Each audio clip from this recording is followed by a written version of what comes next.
Hey, it's Laura with your latest tech update. You can trust an email from Microsoft, right?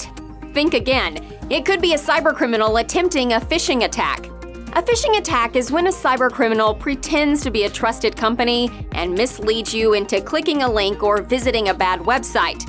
Then they steal your data or install malware on your device. And a recent report has found that 29% of all phishing attacks in the second quarter of this year had imitated Microsoft, making it the most copied brand.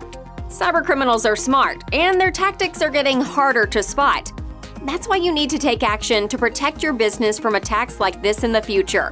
The best place to start is with cybersecurity training for your team.